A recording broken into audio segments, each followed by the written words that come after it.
All right, we got our first look at the new Knicks in Tuesday night's NBA season opener. So let's talk about this 132-109 loss to the Celtics with the dean of the Knicks film school, Jonathan Macri.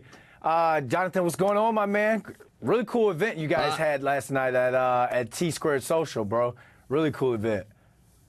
I appreciate it. It was a very cool event. Unfortunately, the game played out in somewhat scary fashion, which is why I'm wearing my Halloween colors for this little spot right now. But I guess we'll talk about that. All right, let's get into it because assignment 1 of 82 completed. The work was turned in. Give us your grade and your thoughts on the loss, my man. I got to tell you, as someone who has spent a lot of time teaching in my life, I am a generous grader, but even with my generosity, I'm not sure I could go much higher than a C- or even maybe a D+. I mean, look, I think it is fair to say all the things that people have been saying, which is that this is the best team in the league that they have faced off against, a team that has no chemistry concerns because they've been together for a while, and even for as good as they are and for as well as they usually shoot, they might never have another night where they were hitting as consistently on that high of volume as they were, at least through 3 quarters. So I do want to at least factor all that in. That said, there was a lot that went wrong on the defensive end for New York. Miscommunication, execution, situational awareness that absolutely has to get cleaned up before, ideally, the next game.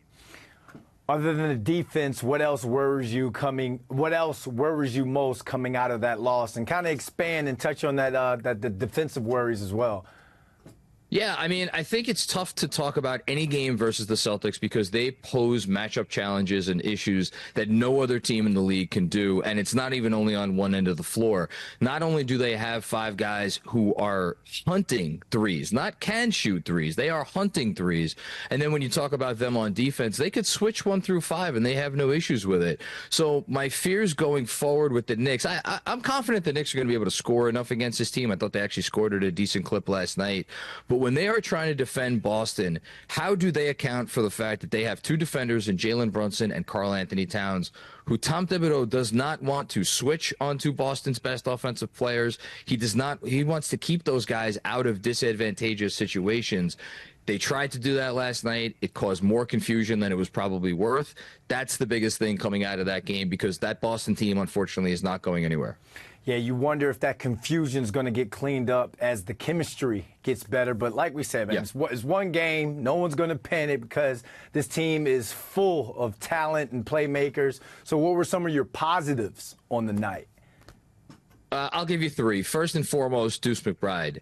It is nothing short of astounding that a player who in his rookie year shot under 30% from the field, under 40% if you're talking about effective field goal percentage, is now going out there and he is gunning like prime Jamal Crawford, Lou Williams type of 6-man. And here's the thing, his efficiency warrants that approach because he was 8 of 10 last night. He's not going to go 8 of 10 every night, but he's shooting as confidently as anybody on that roster. So that's number 1 for me. Number 2, it was great to see Mikal Bridges hit a couple threes in the second half. You have to hope that that's something that he could build on. And then the last thing I would say is Jalen Brunson. Look, Jalen Brunson was 5th in MVP voting last year, so it's not like this is out of nowhere. But I think you saw the Knicks' plan of opening up space in the middle of the court by bringing in Karl Anthony Towns. I think you saw that plan kind of come into fruition in a lot of ways. Brunson, not that he can't make tough baskets, but I thought he had a couple of forays into the paint towards the rim that he just wasn't getting those last year. So the more easier buckets, nothing's ever going to come easy against Boston, but easier buckets you could get for Brunson against any team is a bonus. You mentioned Deuce McBride. He said that's not how you come into a new year and set the tone when it comes about the team effort. But for him individually, that's the way you come into a new year and set the tone. So the Pacers come to town on Friday. They're coming to the Garden. Did your expectations change for the home opener after that loss? Not too much, again, I think because a lot of those issues are unique to Boston. That said, Boston was the best offense in the league last year. Indiana was the second best. And they do a lot of the same sorts of things that Boston is able to do as far as confusing you. I think the one difference is that the Pacers, when they are on defense, they're not as strong as Boston. They don't feel comfortable switching everything. So I think the Knicks are going to have a little bit of an easier time maybe generating some open looks from three, even though I know the Pacers don't like to give up a lot of threes. That's part of their game plan. So it'll be interesting how the Knicks approach offense.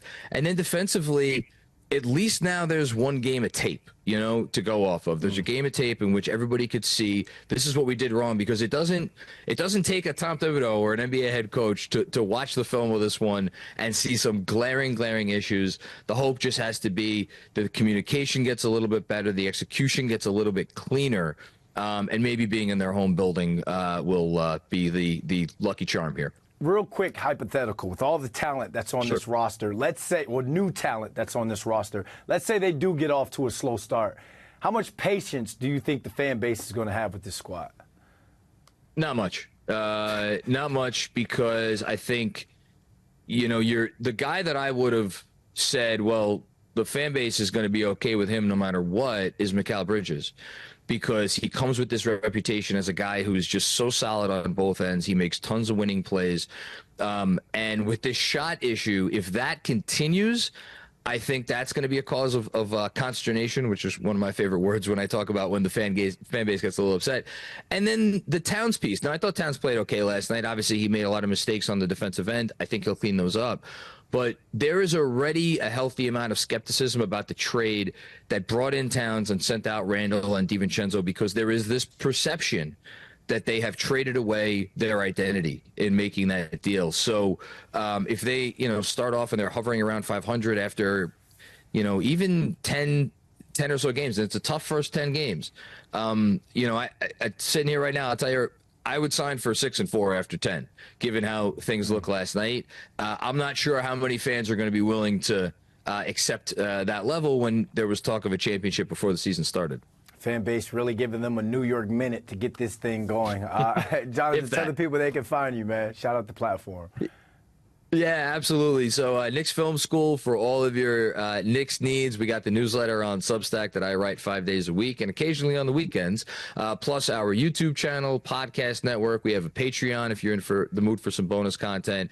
And just go ahead and follow all of our guys on social media. They do great work. DJ Zulo and Benji Ridholtz has some great film stuff out on Twitter today. So, yeah, Knicks Film School is the name, and we will be at it for all the rest of the 82 and hopefully a couple more after that. There we go, man. And let me know when we got another watch party.